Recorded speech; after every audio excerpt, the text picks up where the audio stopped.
gikan nimo sa pagsugod sa inyong negosyo o kung saan problema ang gusto nimo masugad. Ako na akong bigay mong inspirasyon sa pagnegosyo. Ako Maria, sa among kalisod,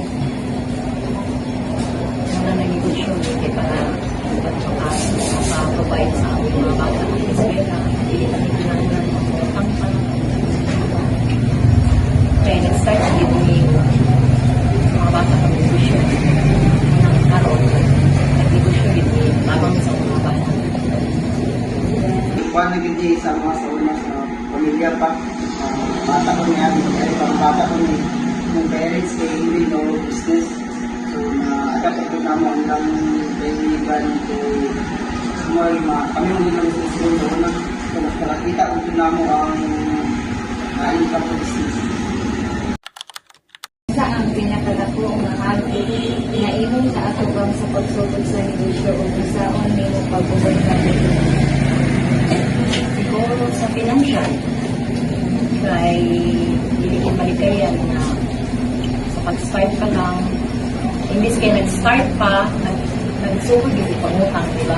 Kaya wala kang get sa pagkikita na sa ito.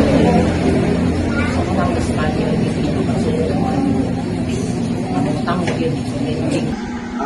Kung nakauna is sa una mo pa sa mga customers pinaas ka sa mga products dahil kung ako ang mag-identify kung sila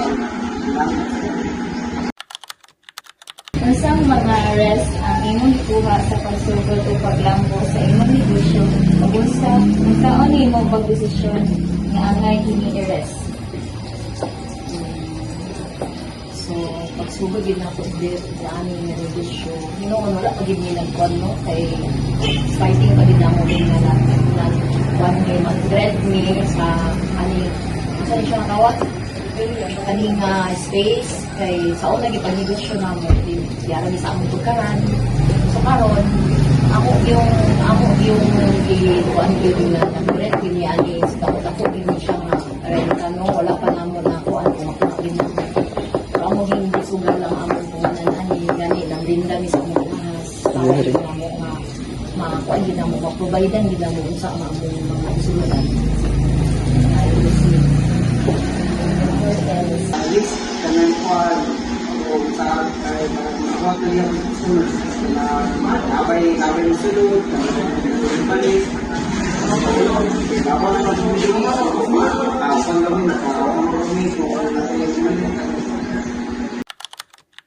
Imo ba nimo i-share ang usa ka kapapirasan sa iyo kung imo mo sinabi sa imong negosyo o kung saan imo nakatunan gikan sa una kong buhay pag sa una business na ginilipat ka na nag-corpo mi magsuon so kung sa akong itatambag sa ubang mga business sila so ayun kong pinaging on okay kung naamagod kay corpo mo dun mo iligid na ikayan na kuan mo ka ubo hindi ka magkasinabot so clear din yung negosyo so sa ako kung ako pagsugod nasugod pa lang sa negosyo mag-start kita o sa ubos lang sa katawan hindi ang dipon nga manutang kita o mga limping kampanya sa tamang mga korpo kay hindi mo ka manggultan makakuan nila ang negosyo kay mabayan mo ka sa ina diba? So mag-start na kita o bubo lang sa anang bubo lang sa katawan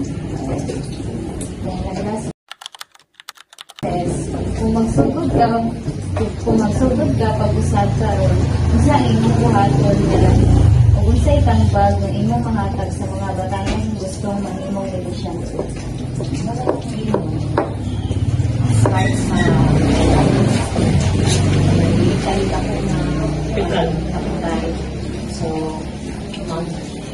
mag-observe kung isa'y itsara ng negosyo na mapatok sa yung mga millennial na dili lang yun kaayod ako ang puhunan o kumahimo, start din sa ubos lang sa dili lang yun yung mga mamutang din.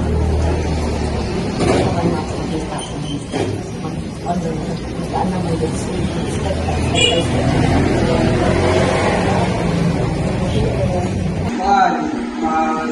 Isbihan ko din mo area sa channel ko diha sila di plaza, sabi niya, ayan, ikaw ang business. Ang guys na lang, is na lang, hindi lang sila mamagdali